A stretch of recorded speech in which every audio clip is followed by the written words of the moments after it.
Thank you, Maggie, for this nice and lively introduction.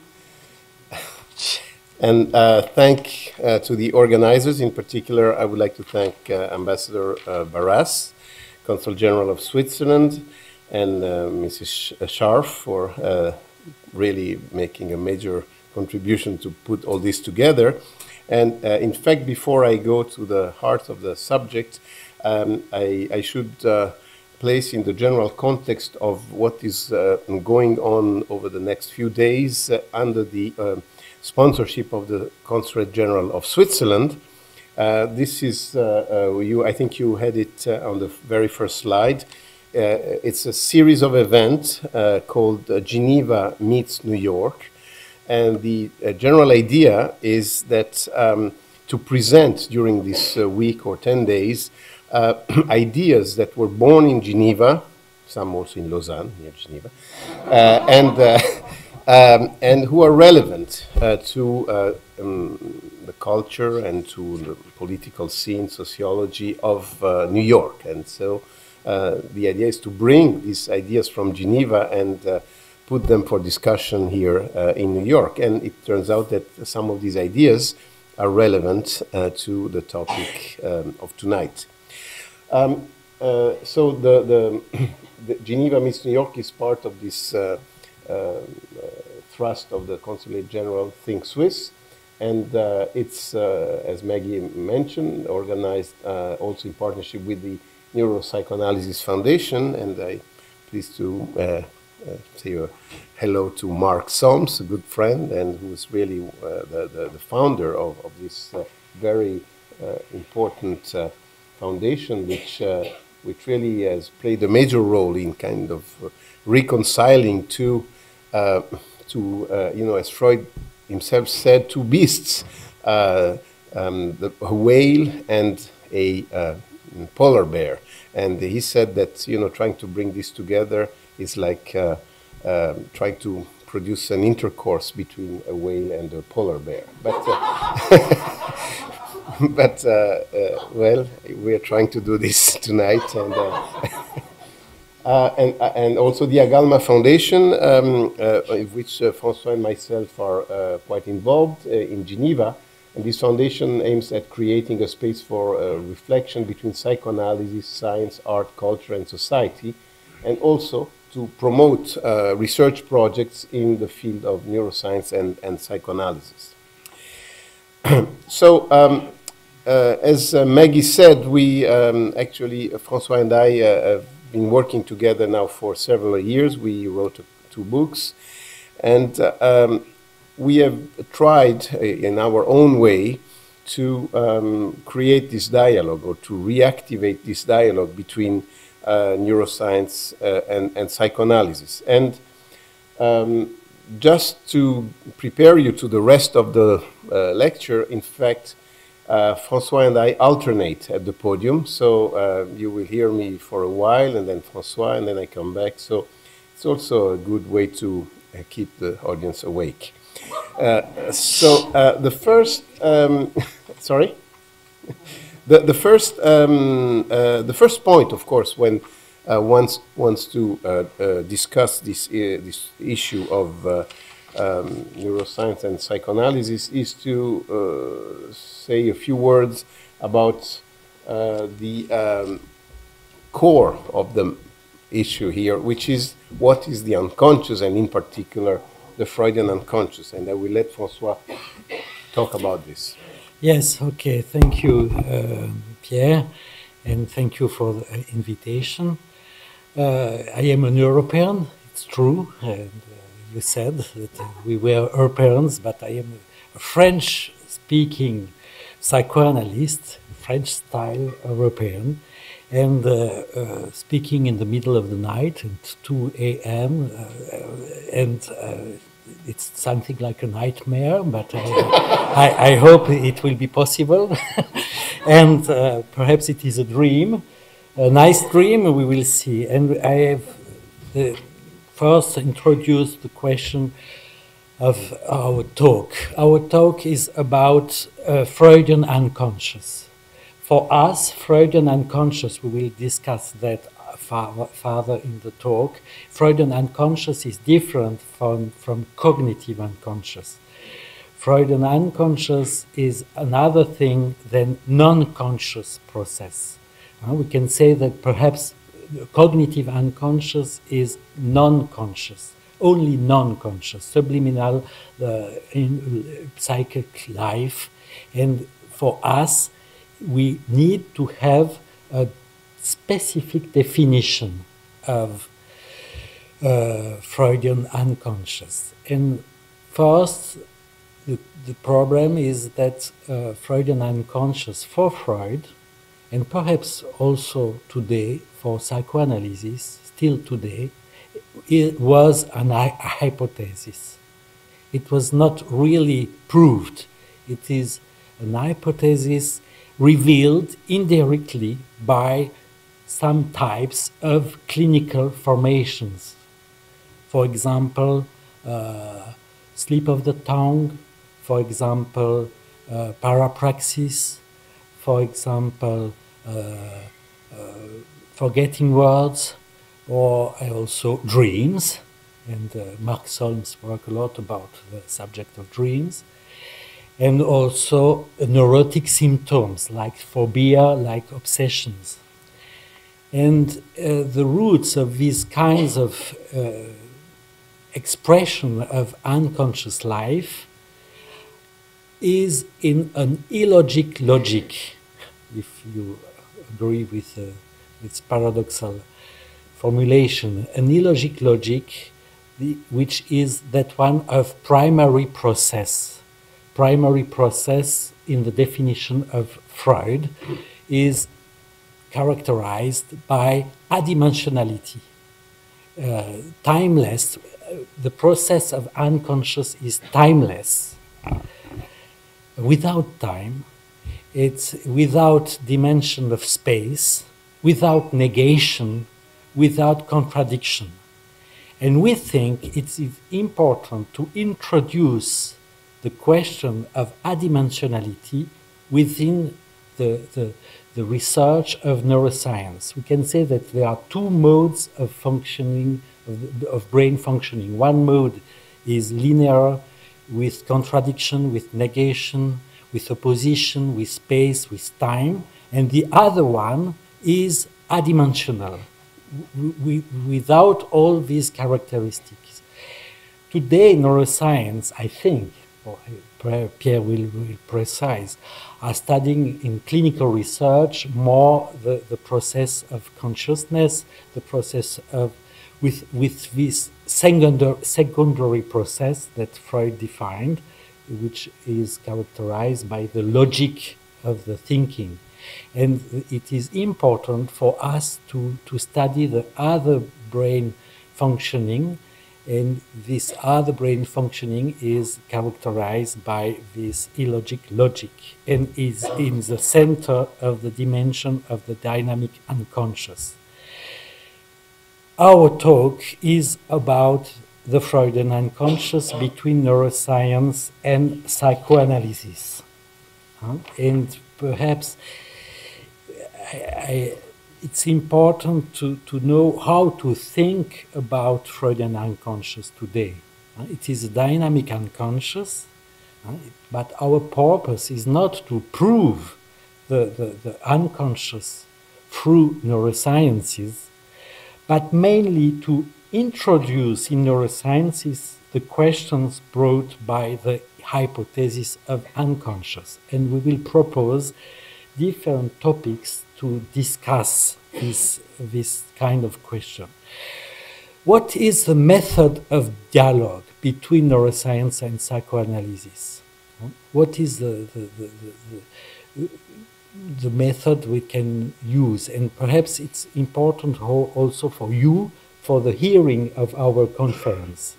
One classical method is the idea that there are two different fields, completely heterogeneous, without common measure. And it was a long time that this conception of splitting between neurosciences and psychoanalysis was predominant. And I think it's important, the field of neuropsychoanalysis, through the work you've done, in particular Mark Solms, foundation of all this work, to put together these two different fields. But there is a risk to put together. It is a risk of superposition, like if the laws of the brain process were the same laws than the psychic process. And we look to find something paradoxal, to think finally there are different fields, different vocabularies, different tools, different way of exploration, but that it's possible to define an intersection. And for us, we use not the way of heterogeneity, not the way of superposition, but the way of intersection. And in the intersection between neuroscience and psychoanalysis, it is also the center of our talk, is the neuronal plasticity, the fact that experience leaves a trace in the neuronal network. I think the trace is our common question between neuroscience and psychoanalysis. The question of the trace is also important, central in psychoanalysis field, but it is also central in neuroscience with the concept of plasticity. We will see that we can define other concepts at the intersection, for example, somatic states. And perhaps tomorrow we will discuss what we can put in the intersection of these two different fields of research that are clinical and psychoanalytical field and neuroscience research. So François mentioned these main intersections about which we worked a lot, and this is neuronal plasticity. And so let me go through these various notions that define a neuronal plasticity. And these will be further topics that we will expose under this heading of neuronal plasticity. So I'm sure most of you now know that our brain is not like a computer with circuits that are established once and forever. Our brain continues to be modified by experience even after the development, the early stages of development of the brain. And there are, I mean, this has been studied very extensively by the neurosciences over the last 30 years. In fact, the Nobel Prize in 2000 was awarded to Eric Kandel from Columbia, as you certainly all know, because he was one of those who contributed quite significantly to providing the explanation of some of the molecular mechanisms underlying neuronal plasticity. The idea being that plasticity is one can give many definitions, but one is that the set of mechanisms, molecular mechanisms, that allow experience to leave a trace, and this trace is both structural and functional within the neuronal networks. Our brain contains, let's approximately, whatever that means, approximately at these scales, 100 billion neurons, and each neuron can connect with others and at sites.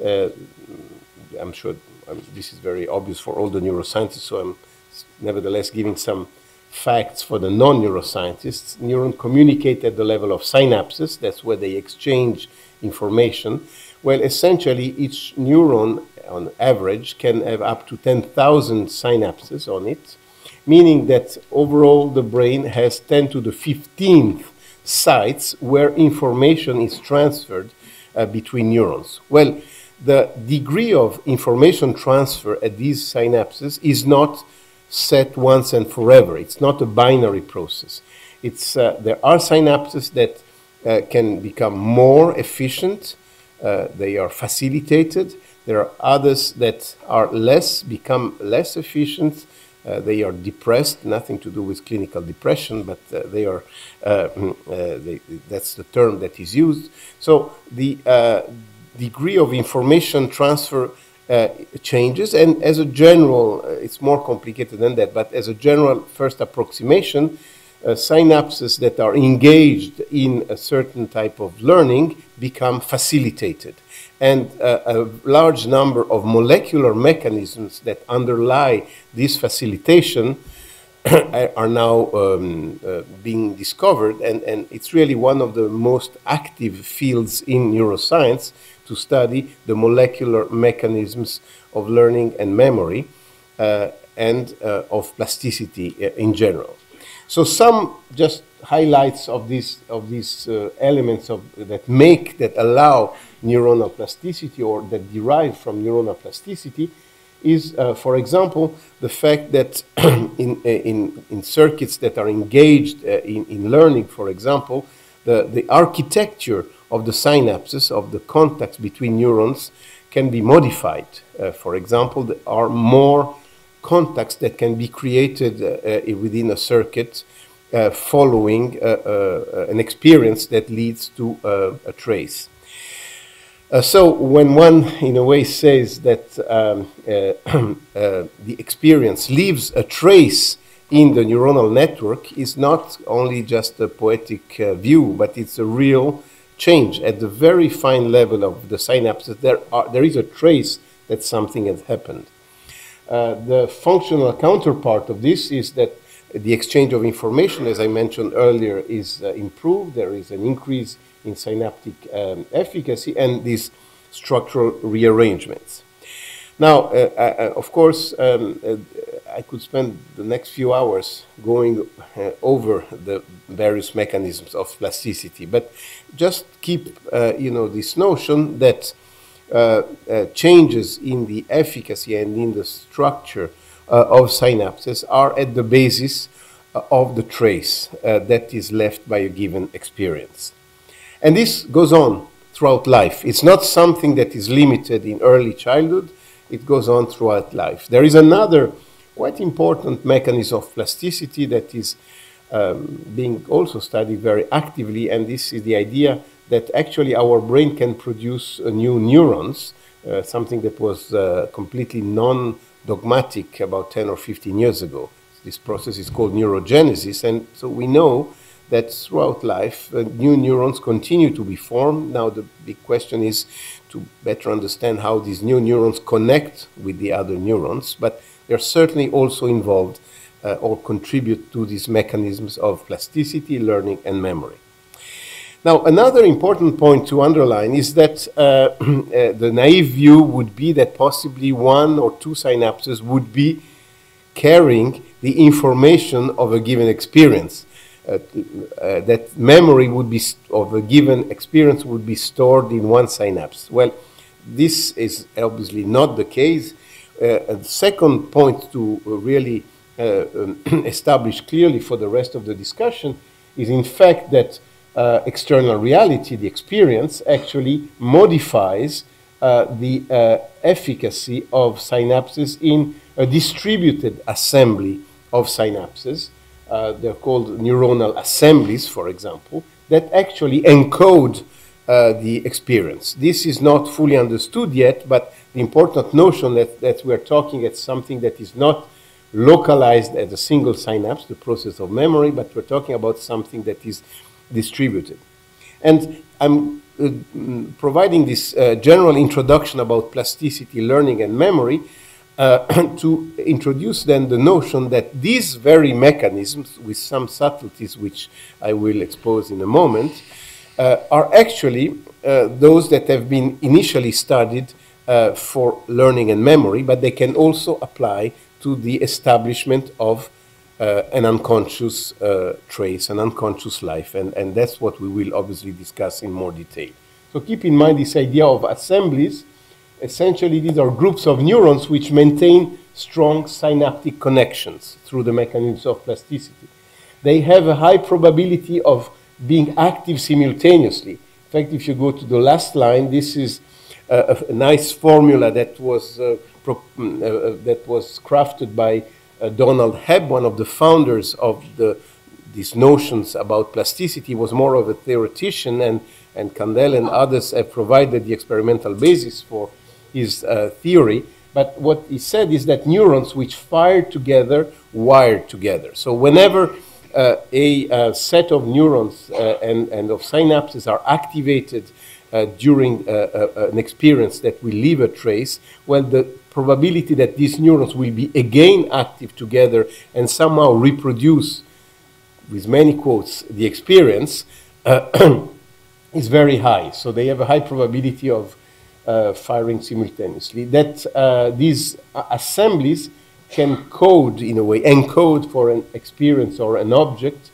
A very important point for, as you will see, for the idea of associations, and this is very important for psychoanalysis. The idea is that a neuron or a set of synapses from a given assembly can participate to different assemblies. And again, this notion that things are not localized but quite spatially diffused. And then finally, that these assemblies are very dynamic.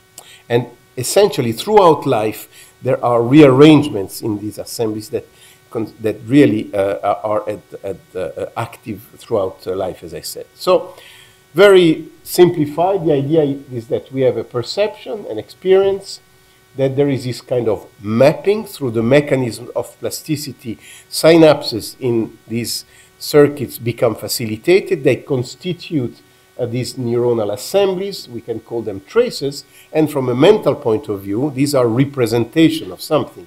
One can actually reactivate this trace or this assembly and somehow, as I said, with many quotes, reproduce the original experience. Our brain is not a camera. There are already, even in this process, a camera that take pictures of the outside world. We only have partial information that reaches it. So it's even at this very level, which would seem very simple, there is a lot of subjectivity. So differences in the establishment of a trace between individuals looking or living the same experience. But nevertheless, more or less, fortunately for us and for our social interactions, somehow if we see something and we experience something that can be shared by others, there is some kind of continuity between the experience and whatever is mapped in the brain.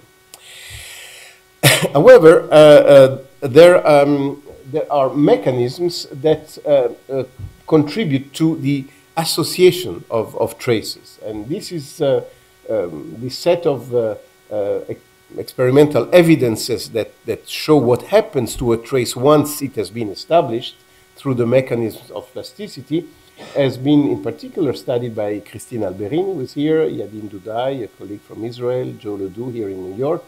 And the idea is that, and this is a very important point, that through recall, traces, so when one reactivates a trace, let's say that a trace has been established, a memory, let's call it a memory, one reactivates this memory, and this is what people do to, for example, to learn by heart a piece of poetry, for example. You repeat and repeat, reactivate and reactivate. Well, interestingly enough, this process, of course, eventually leads to consolidation, to strengthening of this memory, of this trace. But there is a temporal window that can last different periods of time, but and these experiments have been done mostly in laboratory animals, so it's difficult to extrapolate absolutely precisely in humans, but the general concept holds also for humans. The trace becomes temporarily labile. It means that it's temporarily labile upon reactivation. Now, this is the first important concept. The second important concept, which means that the trace can be consolidated, or possibly this can facilitate also associations. But as a general notion, one should also keep in mind that traces can reassociate with new ones in new contexts. When a memory is reactivated in a certain context, it can produce new memories. So the important point is that there are reassociation of traces, and that therefore memories are extremely dynamic. It's not as if this trace is like something that has been cast in stone once and forever. They can change, they are dynamic. And this issue of changing and of dynamism of the trace led us to propose a central point in our theory of how the unconscious, and in particular what people refer to the Freudian unconscious, one can also call it the dynamic unconscious, is established. In other words, the idea is this reassociation of traces. So through the mechanisms of plasticity, which I very briefly reviewed a moment ago, a first set of traces, or a first assembly, is established, which, as I said, is in relatively direct relationship with the initial experience. So a set of neurons or synapses, facilitated synapses, will code for this experience. Then, obviously, in life, there are continuously new experiences. And the idea is that elements of these assemblies can actually reassociate and create new traces.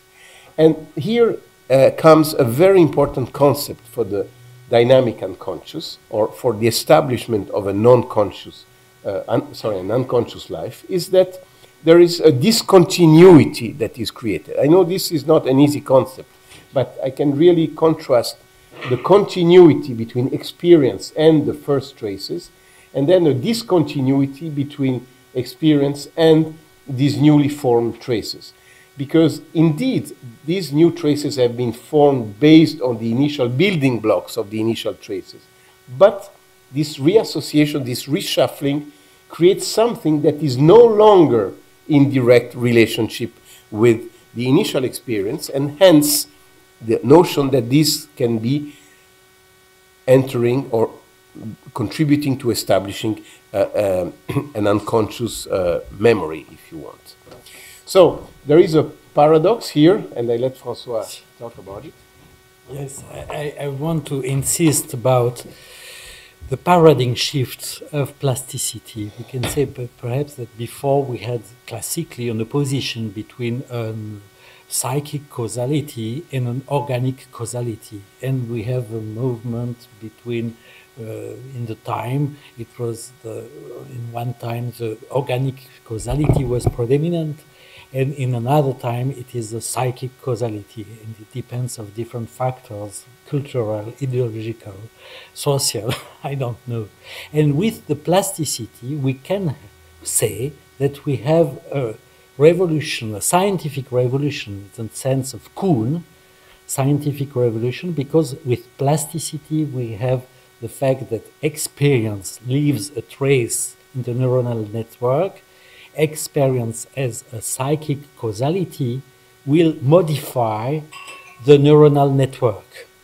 So we have a psychic causality which produces transformation of the organization of the brain, shaping the brain differently.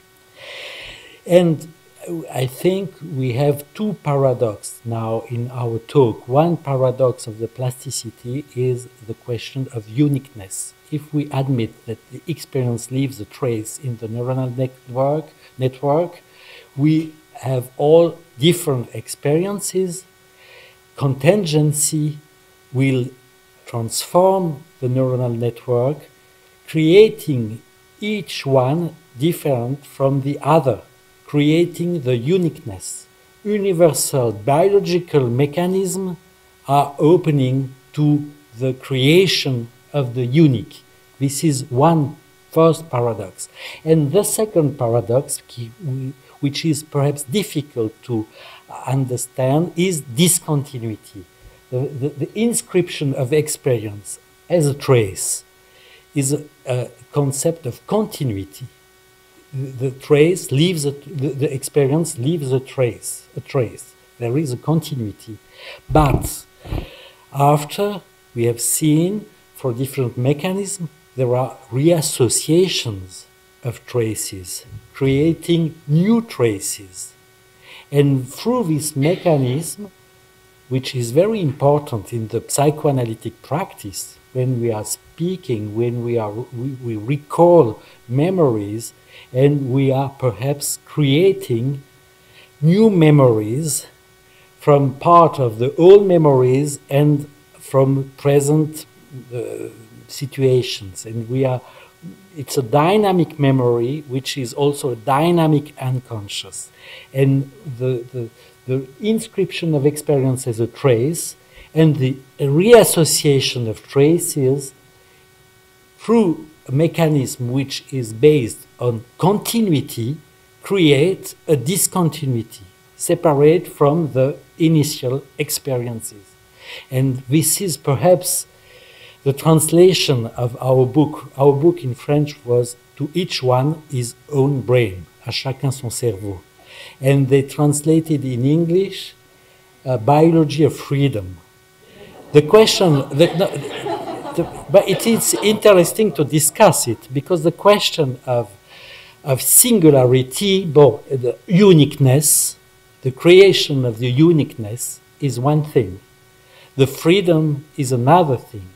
Perhaps the two paradoxes are here in discussion. The first paradox, it is the fact that each experience leaves a trace and make the brain different. We never use, every brain is different. Through the mechanism of plasticity, this is singularity in French. Uniqueness, perhaps it's better in English. And the other part is reassociations of traces, different mechanisms, which are perhaps very important in psychoanalytic praxis, introduce discontinuity. Discontinuity which may introduce freedom.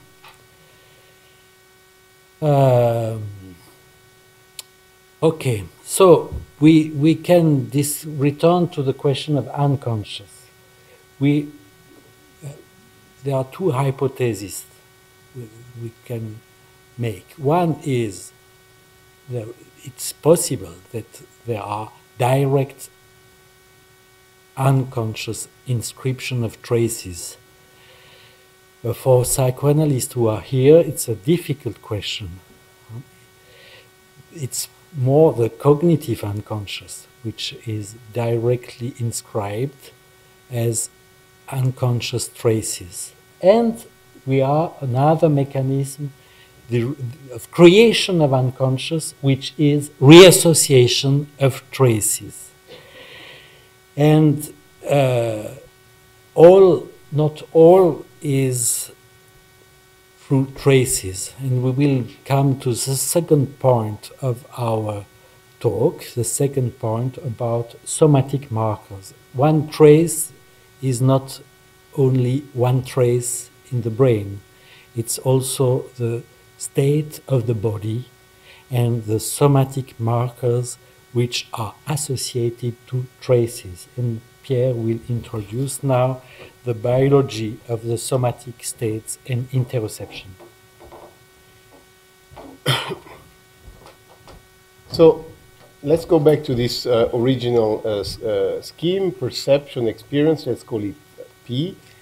Mapping through the mechanism of plasticity creates a representation, trace, a neuronal assembly, and through the mechanisms of reassociation, there are these traces that we think are the constitutive elements or one of the constitutive elements of the unconscious life.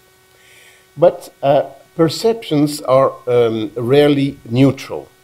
And the founding concepts of the notion that perceptions modify the bodily states, the state of the body, was all the work of William James at the end of the 19th century, where he provided the conceptual framework, which was then also validated experimentally or clinically, not the least by Antonio Damasio recently, which is as follows, to be very simplifying.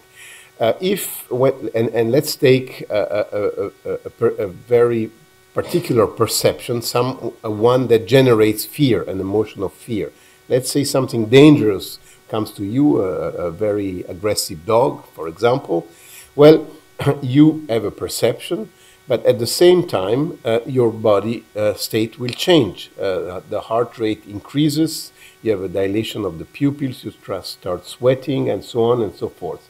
So you have a perception and a state of the body.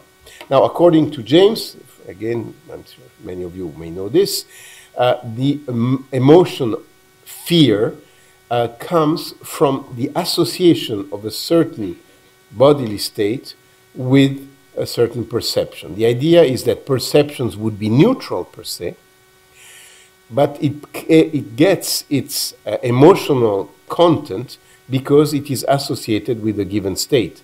And James's postulate is that if you were able to remove all the somatic response, the emotion would disappear or be considerably decreased. And there are clinical evidences for this. So let's take now this idea that a perception, an experience, actually it can also be not just a perception from the external world, but also something that one thinks or reactivates. An experience, external or internal, will be associated with a somatic state.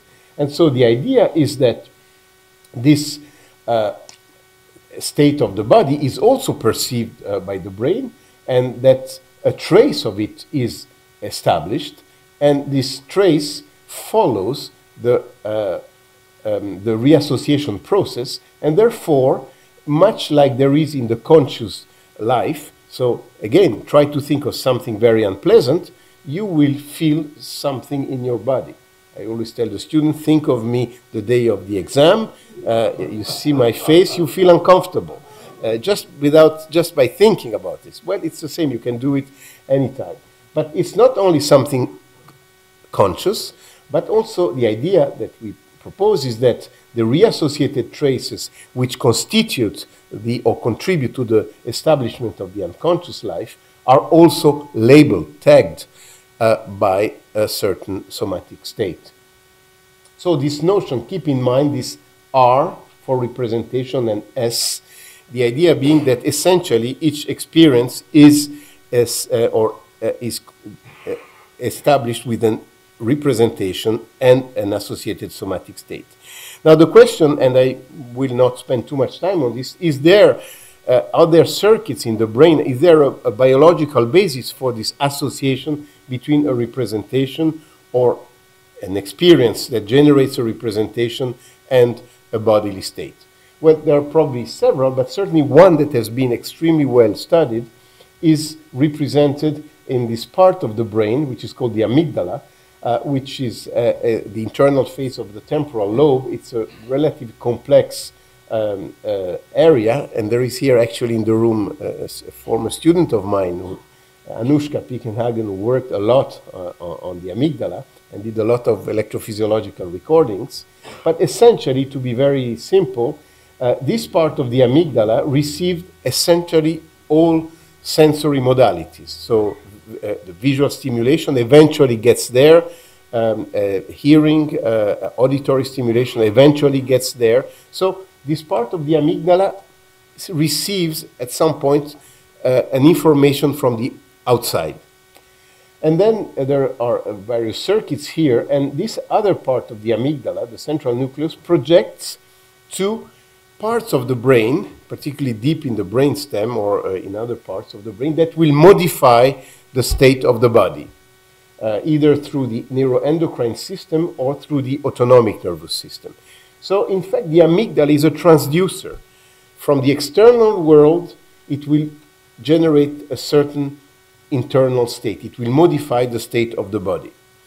And then there are other systems that have been studied actually quite extensively by a neuroscientist here in the States, in Arizona, Bud Craig, which is called the interoceptive system. So it's a sensory system. We know the exteroceptive systems, vision, auditory system, touch, that inform us about the state of the outside world. But we have also an interoceptive system, a system that informs our brain of the state of our viscera, of our internal organs, our bodily states. And this system, without going in details, I mean, here you have a section of the brain, eventually ends up in this area, and the only reason I mention it is because we will talk more about this particular area called the insula, which is like we have the visual cortex that receives information from the retina. Well, the insula is the primary cortex of the interoceptive system. It's where the information from the internal of the body goes into the brain. So we have essentially this kind of arrangement. The external reality that produces stimuli that are detected by the primary sensory systems, exteroceptive, vision, auditory system, touch, get to this area in the brain called the thalamus, which then projects to the primary areas relevant for vision or hearing, for example. But they also project, as I told you, all the primary sensory systems eventually get to the amygdala. The amygdala actually activates these systems, neuroendocrine or autonomic nervous system, which will change the state of the body. So in a way, that's how the external world can change our internal world. And this internal world is detected by these interoceptive systems that get to the insula. And eventually, all these pathways project to, and I'm simplifying considerably, to parts of the brain that are very much involved in action, the executive areas. So we have to be aware of the fact that that's a neuroanatomical basis to establish what I called earlier R, representation, and S, a somatic state. There is a system that allows to connect experience with internal states. Now, where this will happen, and thanks to the work of Craig and others, this association of R and S can occur in a particular brain area. It may happen in other areas, of course, but this area here, the posterior insula, receives the information of the internal state of the body, and then the anterior insula here receives information from other areas, in particular the outside world.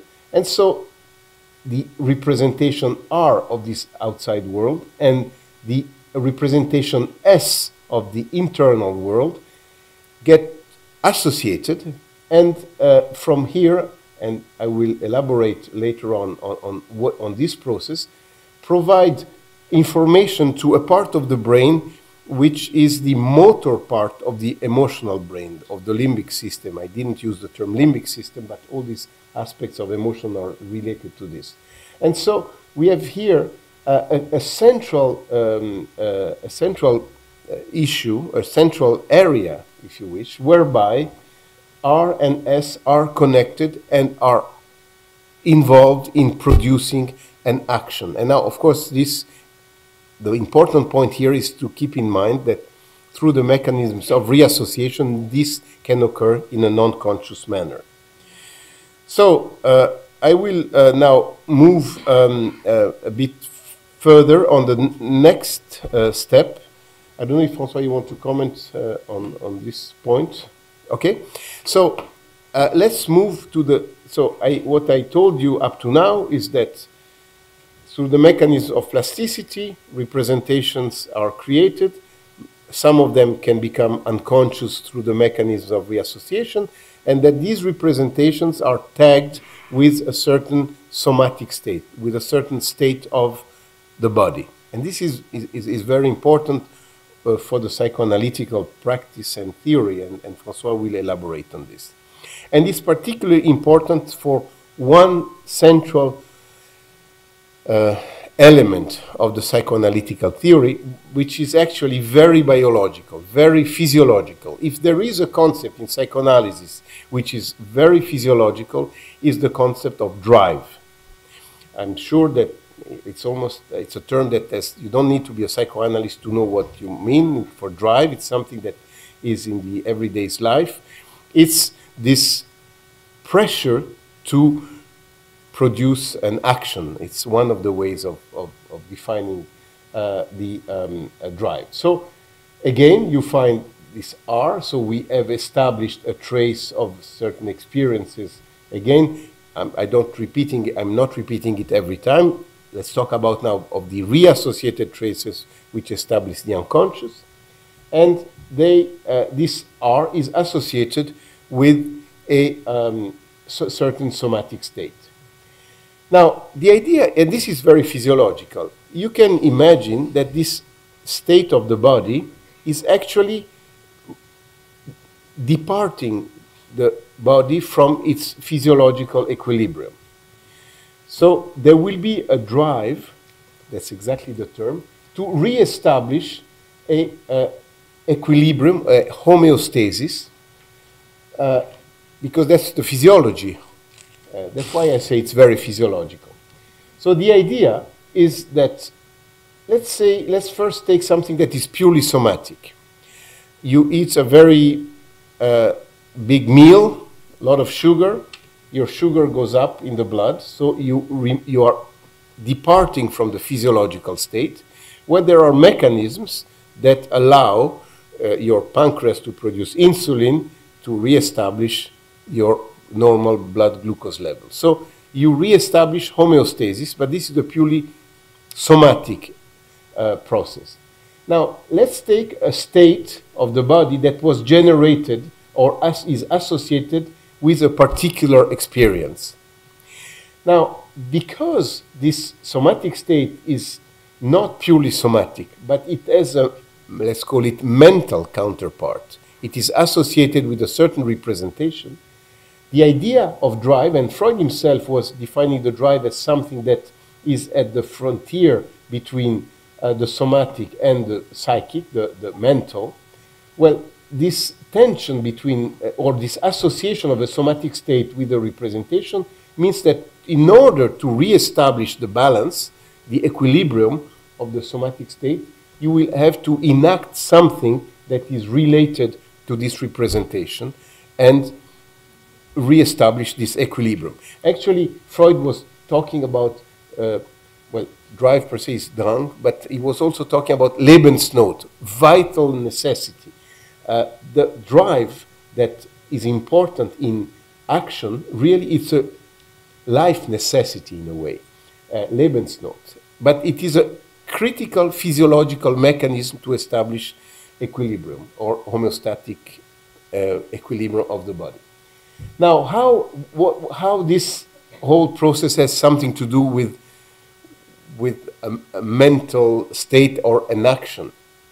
Well, let's take a situation where an external stimulus would produce a certain very, let's call it, rational or logical action, almost something input-output. We still do in our life a lot of things like this. But now imagine that this setup that I just discussed earlier, a representation or a representation of the somatic state, which is now purely unconscious, is activated by this external stimulus. And I will give you an example in a moment.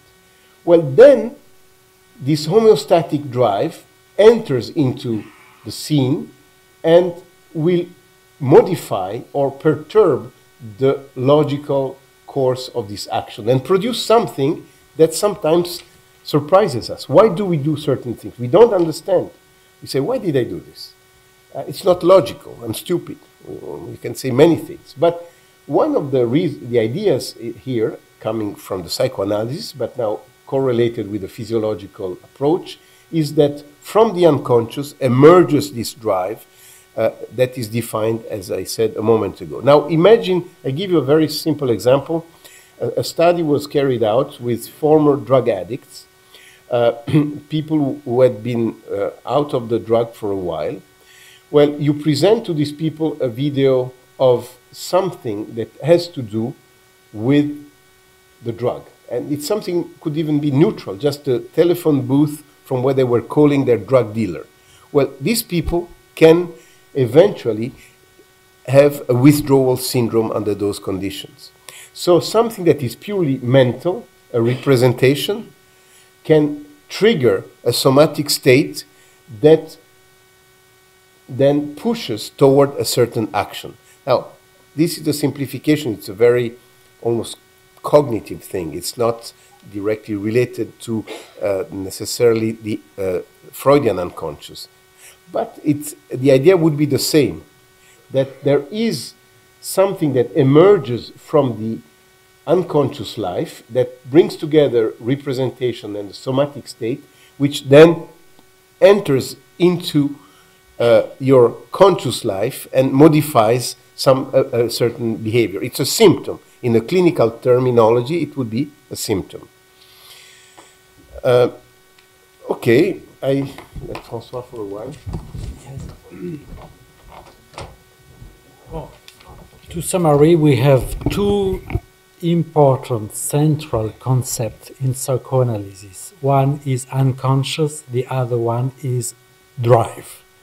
I like when it is Pierre who explains drive, because in the beginning of our work, I was speaking to him about the theory of drives in psychoanalysis. He was putting that away and thinking that it is nothing to do with science and nothing to do with physiology. And today it is he is explaining to you that drive is a real important, I quote, important physiological concept. So we have unconscious and drive. And in the other part, we have neuronal plasticity and homeostatic processes. And I think it is in the center of our discussion about unconscious, how to articulate plasticity and homeostatic processes. And we have to think that we have the trace, and with the trace, somatic states, and the link between R and S, between trace, representation, and somatic states, has something to do with homeostatic processes. And we have between the exteroceptive stimuli and the interoceptive stimuli, inscription of traces, inscription of somatic states, a tension between these two, and the tension creates action, which creates the subject. And I will discuss the fact that from the beginning of the life, there is the necessity of an association between a representation and a somatic state. This describes the famous experience of satisfaction of Freud, the fact that the child is unachieved at birth. It's the most unachieved living. The human is the most unachieved. We are not prepared to be autonomous. We need the other to construct our own individuality. And the state of helplessness, it was the description of Freud, state of helplessness, unachievement, a potential destructivity of the living matter itself. And we need the act of the other. Freud was speaking about spezifische Aktion, the Nebenmensch, the other Nebenmensch, concretely another, not an abstraction, concretely an action of the other, which is necessary to discharge the excess of excitement, of living matter, and creating through the discharge a feeling of pleasure, and creating the pleasure. The question is for Freud it was experience of satisfaction. Is really an early satisfaction, or is it only a displeasure, and helplessness, and a pleasure, and we retrospectively, on the base of unpleasure, construct the idea that it will be possible to get a pleasure. I don't know, I open that for the discussion. Is it an initial pleasure or only a retrospective construction of the pleasures on the base of unpleasure? And through the discharge of the excitement, and through the action of the other, the creation of pleasure, we have the association between trace and somatic state and the construction of the individuality. We can say that the trace has really, it is important in our model, an homeostatic function. The trace is not only something which is produced, it is a necessity in terms of homeostatic equilibrium. And the trace has really an homeostatic function in the regulation of the excess of the living matter, the excess of excitement connected to the living matter. So we can, I think we have no time to be here until midnight, no? What is really the possibilities? I think we can make a little jump to discuss different kinds of unconscious. We have the experience which leaves traces, and we have reassociation of traces, as we've seen, through plasticity, which participate through discontinuity to create Freudian unconscious. We have directly unconscious traces. We have the question of repression. Another mechanism of the homeostatic dynamic is repression. Repression of an unconscious desire, an unconscious drive, urge, that we need to repress to recreate an homeostatic equilibrium. And the repression is also an important classical way in the constitution of unconscious. I think we can discuss it tomorrow. It's very interesting, very important. The fact is all the repressed is unconscious, but Freud said always all the unconscious is not only produced by the repressed. And there is another mechanism than repression in the creation of unconscious. So we have directly unconscious, repression, and reassociation. And we introduce the question of reassociation as a new mechanism, as a specific mechanism in the creation of dynamic unconscious. I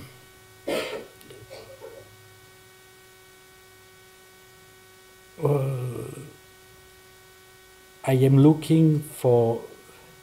No, I think we have time to discuss this important part.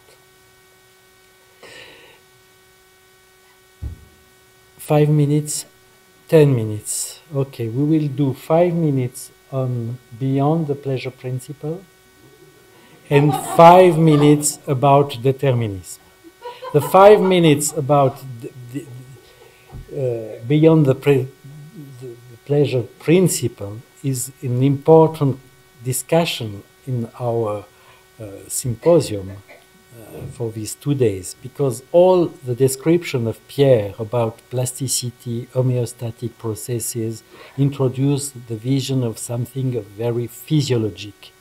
And we can say that human is not so physiologic. And for Freud, he had the idea, it was helplessness, it was action of the other, discharge of excitement, pleasure, principle of pleasure.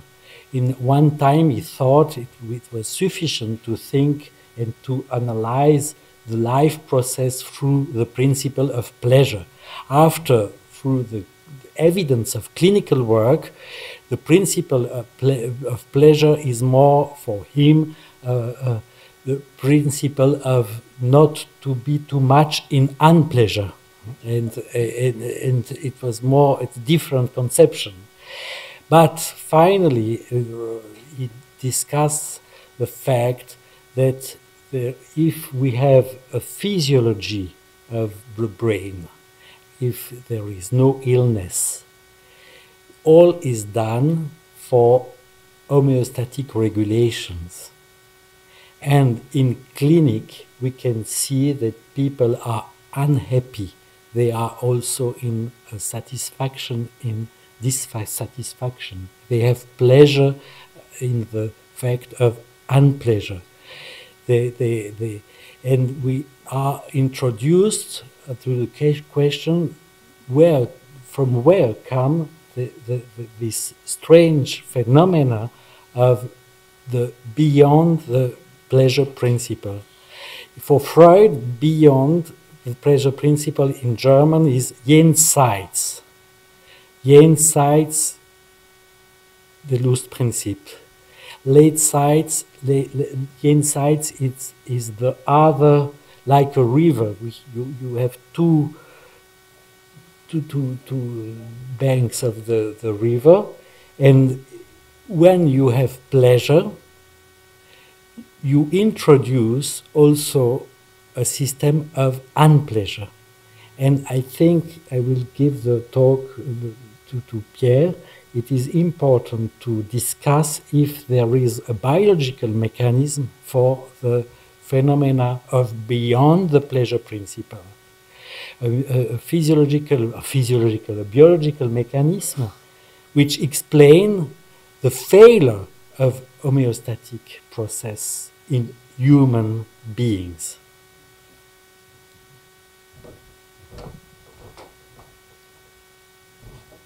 So this question of, is there a biology of beyond the pleasure principle? As François said, Freud realized, and you don't even have to be Freud to realize that this idea of a homeostasis of physiology that is well regulated does not work. People are, and particularly those, everyone essentially, but let's say certainly those that present symptoms are particularly, there is a malaise in the human nature. And the idea is that there is some kind of process that connects pleasure and unpleasure.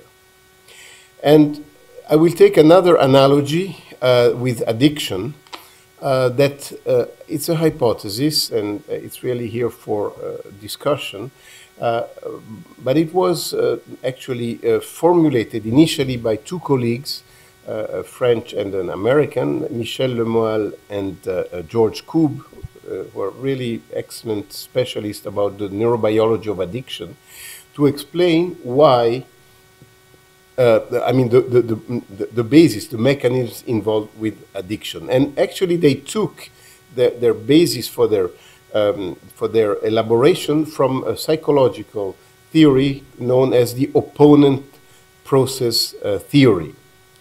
And the idea is that, in fact, whenever a certain action is established, there is a counteraction that goes with it. And let me be a bit more specific. Let's first start with some neurobiology, very simple, really very simplified.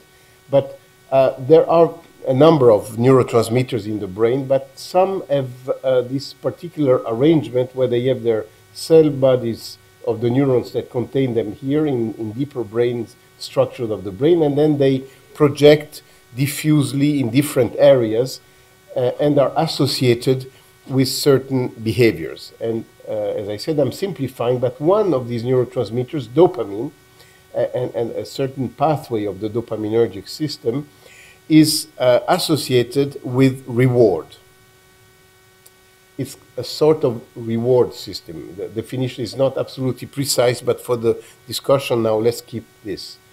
And then there is another system which is quite similar, but the cell bodies are somewhere else and the projections are a bit different. But essentially, it's a system that releases noradrenaline, and it's a system that is activated during stress, in a way. And in the discussion of Lemoyle and Coop, they call it an anti-reward system. So what they actually noticed experimentally with animals that were self-administering drug is that whenever, that all the drugs that they tested, and this is actually known and well established through different experiments, activate this quote-unquote reward system. Cocaine, amphetamine, heroin, alcohol activates this system. What they found is that these same drugs also activate this, let's call it, anti-reward system. So hence the notion of opponent systems, opponent processes. A same stimulus, we're talking about addiction, but then we can elaborate in the concept of unconscious, and these opponent systems are activated. In a way, it goes back to the jenseits, so the other side. So there is a dual phase in pleasure and displeasure. So what they found is that as there is a chronic drug intake, in fact, the dopaminergic system becomes less and less efficient. So let's say the reward or pleasure system decreases in efficacy, while the displeasure system, noradrenaline in particular, becomes more and more effective. And so this brings to something that is well known from the clinical point of view of addiction, tolerance. So you need to actually, the pleasure or reward decreases as time goes by, and dependence, because in fact the displeasure increases with time. So at the end, the subjects are taking the drug not so much to have pleasure, but to decrease displeasure.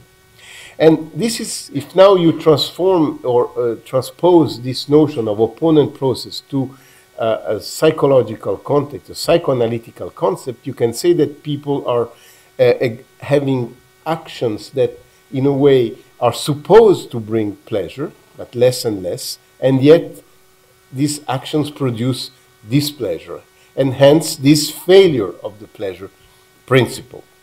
So the idea is that if now we try to correlate neuroscience and psychoanalysis or relate them with this opponent process idea, is that from the neuroscience point of view, the impulse for activating the reward system with drugs generates activates also anti-reward systems and generate dependence and tolerance. Well, from the psychological or psychoanalytical point of view, the drive that aims at discharge and pleasure principle that I presented earlier, unfortunately also activates displeasure and then the failure of the pleasure principle and the beyond the pleasure principle that is emerging. So now, François, I let you conclude with the determinism. Yes. I think we will discuss tomorrow the difference between unconscious, unbewusst, and not noticed, unbemerkt, and in the discussion of Freud. And we have an important discussion for different kinds of unconscious and different type of treatment. I will finish in 2 minutes, 3 minutes, with the question of determinism. And through the question of instinct versus drive, becoming versus development, we can say that with plasticity we have a problem, because plasticity, for one part, means that everything is conserved in terms of continuity. Trace leaves, the experience leaves a trace, and plasticity is also a phenomena of discontinuity. Everything is modified. How can we think a phenomena which these two contradictory ways, one for conservation and continuity, one for change and discontinuity? And we can say, in fact, that if we never use twice the same brain. It's really the ever-changing brain. If we have a brain in the state E, it is one stimulus type S1, and the creating an action A1. After, the action will be perceived and inscribed, and we will change the neuronal network. And if we have a second stimulus S2, even if it is possible that S2 is equal to S1, he will find a brain in another organization, creating, for perhaps, another action, which will be also perceived and will transform again the brain. It is really a permanent change. It's the third paradox. I said the first paradox was uniqueness, the second discontinuity. We can say that we have a third paradox, which is a permanent change. And how to think this contradiction, that all will be conserved, everything is modified. We think that we have to introduce really the question of time. The question of time at two dimensions of time. One dimension is diachronic inscription of traces. And the other dimension is synchrony, the synchronic reassociation of traces. And we have to look at these two different kinds of relation to time, diachrony and synchrony. And for us, the trace is introduce a diachronic discontinuity through the phenomena of synchronic reassociations of traces. We can say that determinism, diachronic inscription of traces, and unpredictability, synchronic association of traces, coexist in the phenomena of plasticity. And we have perhaps we have to discuss, to introduce a distinction between development. Perhaps we can say that genes, neuronal circuits, continuity, programmation of behavior are highly determined, and it is the line of development. And we have another, with plasticity, another dimension that is, our definition is devenir in French, and we propose becoming in English, becoming through plasticity, neuronal assemblies, reassociation of traces, discontinuity, and that the construction of the subject is a dialectic between continuity and discontinuity, between development and becoming. And through the fact that we are always changing, the fact that experience leaves a trace in the neuronal network, that we never use twice the same brain, that we have an ever-changing brain, we can say that it is another paradox, that we have a biological determination. We are biologically determined not to be completely biologically determined. We have an opening to the contingency, to the inscription of history, to the inscription of contingency in the neuronal network. We can, it's different formulation, difficult for me to say in English, but I don't know exactly what term we can use. I make a little anecdote. When our book was translated, we use a distinction between becoming, devenir, and development. And in the translator make all the same word with development, as if this distinction was not really easy to understand, perhaps in European dimension. And we can say that we are biologically determined to be free. This is the roots of our title for this evening, the biology of freedom. Okay.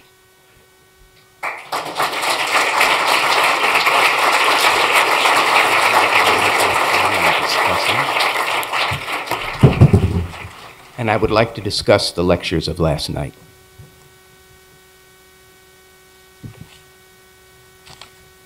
I'd like to discuss those lectures because it was a rare pleasure to read, hear, think about, and now to discuss the elegant and sophisticated interdisciplinary work that we heard last night.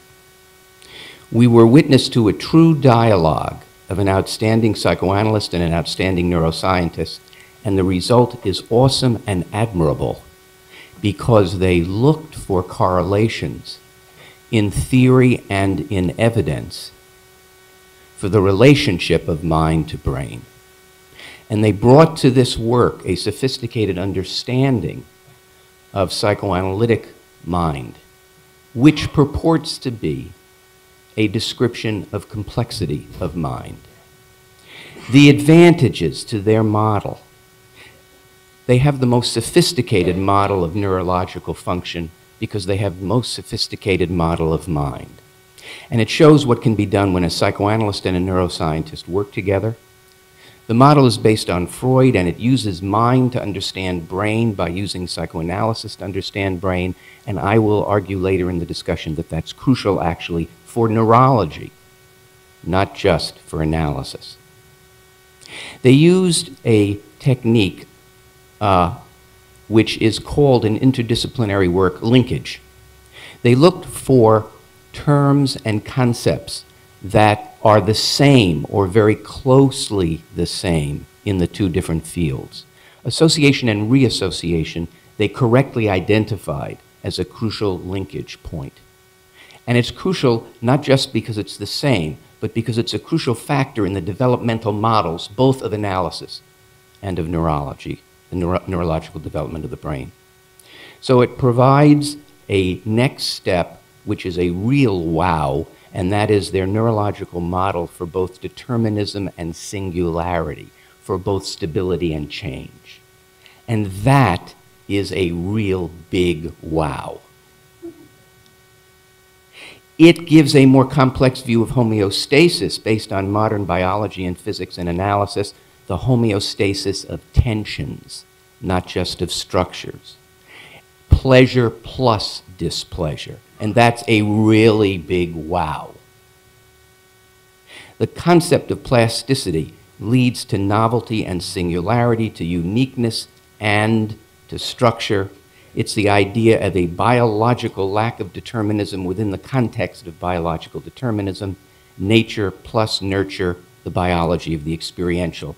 As Dr. Zellner said so cogently, we are biologically determined to not be biologically determined. Again, big, big wow.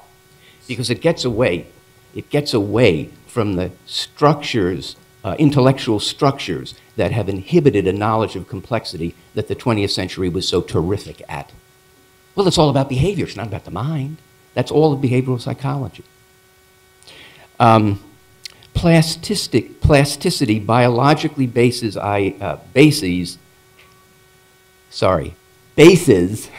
the idea that the same stimulus causes different reactions at different times in different contexts. Again, behavioral psychology, goodbye. Plasticity shows that mental causality participates in determinism, and that's key to human complexity. So their model is a relationship model, mind-brain, with bidirectional causal arrows, and hence psychiatric illness now has a neurological model for being both nature and nurture, which is what we practicing psychiatrists see all the time anyway. Okay, now, I want us to consider some of the questions that this work raises. And there are a number of them that I think if we think about and clarify can help us take maybe the next step. One, don't look just at drive. Drive is lower animals, and their motivation is primarily drive, although not solely drive.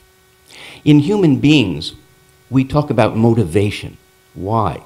Because motivation is more than drive. its id, its ego, its superego, its reality, its combinations. Second, these motivations are organized by the mind in symbolic representations that represent all agencies and aspects of motivation. And so we need a neurology of ego psychology-based motivation, not just a neurology of drive. And it will fit in better with the tension of many forces concept that they have already described. Welder's idea of multi-determined and over-determined results in unstable, always only partially satisfying compromises, leading to the next compromise. Homeostasis in such a system is inherently unstable, not only experientially unstable. And that takes the homeostasis idea, which they have really advanced, maybe another click forward. These symbolic representations are organized in fantasies, and the role of fantasy, because it's motivation-based, not drive-based, and tension, over-determined, compromise-based, is structured as a holographic condensation that includes all of conscious and unconscious aspects, conscious, preconscious, unconscious, and all the different types of unconscious. The role of fantasy is therefore complex. Now the next point, emotion. Emotion is linked in their scheme to somatic states, and they quote Damasio, Freud, and James. But even James and Freud recognized later in their careers that this is too simple. Why? The theory is based on emergency emotion and tested in animal and human emergency situations. Human emotion is much more varied and complex. In non-emergency emotion, first you feel it, and then maybe you feel the body's reaction, if at all.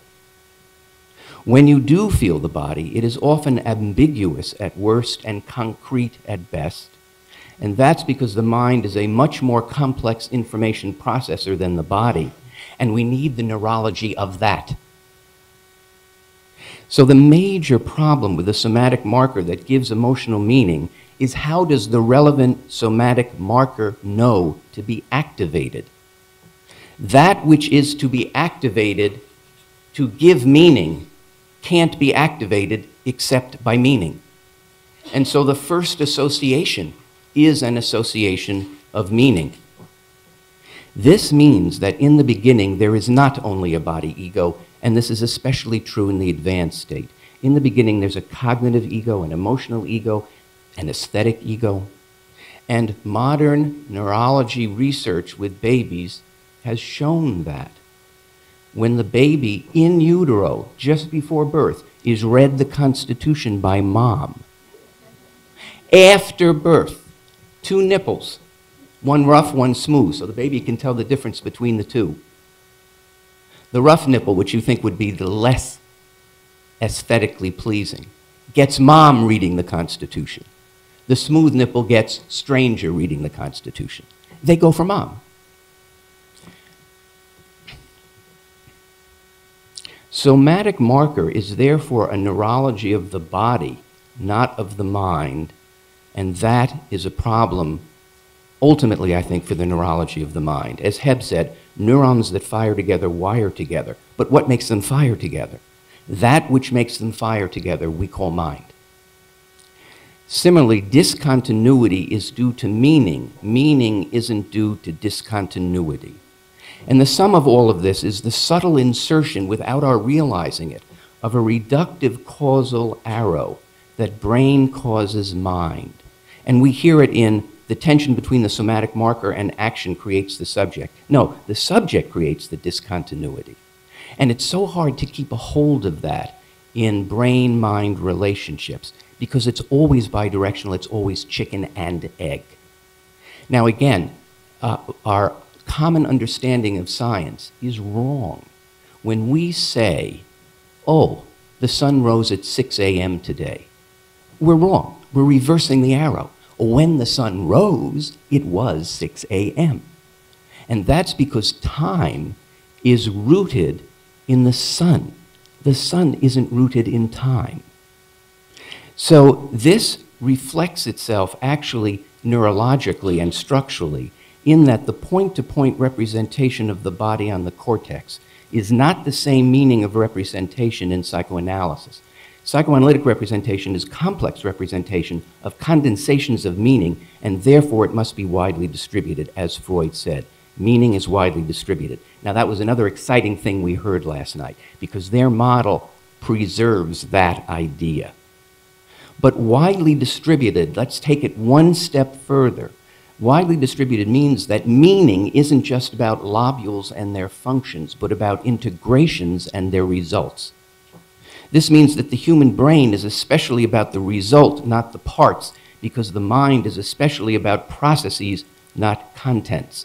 We need a better neurology of processes, and I think they're going to take us there. By the way, lobules are also multifunctional and always work in systems. Another neurological piece of evidence for the idea of, I guess it was Vygotsky's neurology, which is a physiology of anatomy. The anatomic structures, they work in groups. Now this gets to another, I think, Freudian error that's repeated over and over again, the idea that drive creates mind through hallucinated wish fulfillment in the infant. There's no evidence that the baby hallucinates. And if you look at the structure of hallucinations, hallucinations are based on fantasy. Fantasy isn't based on hallucination. And you can see that in psychiatric patients who have dreams and fantasies and then become psychotic, or if you first meet them when psychotic, as that resolves, same content now in dreams and fantasies. And so therefore, the idea that you don't use the same brain twice is true but untrue, because you don't use a totally different brain even once. And the exciting thing, again, about their work is they basically said that last night, and they say it in their work. And our presenter this morning said it. It is both the same and different. And it's amazing, amazing to hear her say that the reconsolidation is a kind of parallel process in which the new memory and the old memory still exist together. That is dynamite. It's an experimental base for a very complicated idea, basic idea about how the human brain works. Okay, so where do we go? What's the next step? I think we have to keep two ideas in mind. One is to keep the causal arrow clear. It is bidirectional. Two, look for the neurology of complexity, not just a derivative and not just one building block. What demonstrates complexity? What are you going to look at? Fantasy, dreams, representations, symbolic representations, processes and their connections. How are we going to get there? My suggestion is that we begin to look, and we already have in a way, I'll tell you, look at resting brain, not evoked or provoked brain. Why? Because that's a whole different animal. Reverie is different than response. And it could be that the mind consolidates, organizes itself, grows and matures through its reverential consolidation of its experience, both outer and inner. That would be using the mind to understand the brain, because the special thing about the human brain is the human mind. And the special thing about the human mind is its complexity.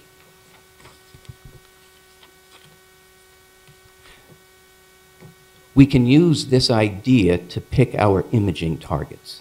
One would be the default mode network, which is growing in the data available about it.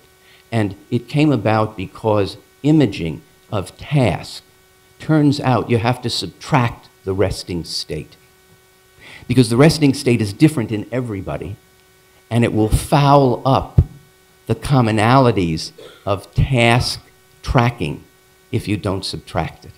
And then one day somebody said, hey, wait a minute, why are we subtracting it? How about looking at it directly? Is it a something or is it a nothing? And it turns out to be a partially known circuit, subcortical, just below cortical, involving a number of different areas of the brain. That's very interesting. It's very interesting to me because if you look at that circuit, the dream circuit, the fantasy circuit, the intense memory circuit in whole brain, they overlap. We should look at interneurons, the interneurons that provide not just the pathway, but perhaps the function of integration. Schizophrenia research is moving in that direction because schizophrenia, for years, I have proclaimed, at first with a small group and now a very growing group, that schizophrenia is a thinking disorder. The thinking disorder involves fragmentation of concepts and ideas, and that may be a synthesis problem in the brain, not a focal area of damage in the brain. And they are looking now at the interneurons in schizophrenia, white matter tracks, and finding structural abnormalities and biochemical transmitting faults in those long tracks. Look at multimodal synergies, how different modules combine to create something new and not in any of the single modules. And that looks at multiple function modal synergies as well. Unique to the human brain, perhaps, is one function, the cerebellum, in animals and in humans, coordinating motions that then all of a sudden in evolution starts to coordinate prosody of language and who knows, maybe even prosody of ideas. That is a basic principle of the human brain. Okay, I just want to touch for a moment on the Columbia University Center because we are a center that has an analytic institute and an imaging machine. And that's a unique combination with a lot of promise to it. And some of our recent graduates and young faculty working with the chair of child psychiatry at Columbia, Brad Peterson, who's a graduate analyst and a neuroimager, are neuroimaging various aspects of complexity. Andrew Gerber is imaging the effect of psychoanalysis on the brain, psychoanalytic treatment, and Brad Rutherford is imaging the effect of placebo expectance on the brain, which is an attempt to image transference. So, look, we are in a very, very exciting time when theory and practice, psychoanalysis and neurology are beginning to cross-fertilize each other. It is very rare to hear experts at both with a unified theory. We heard it last night. It was thrilling and exciting, and we all owe them our awe and our thanks.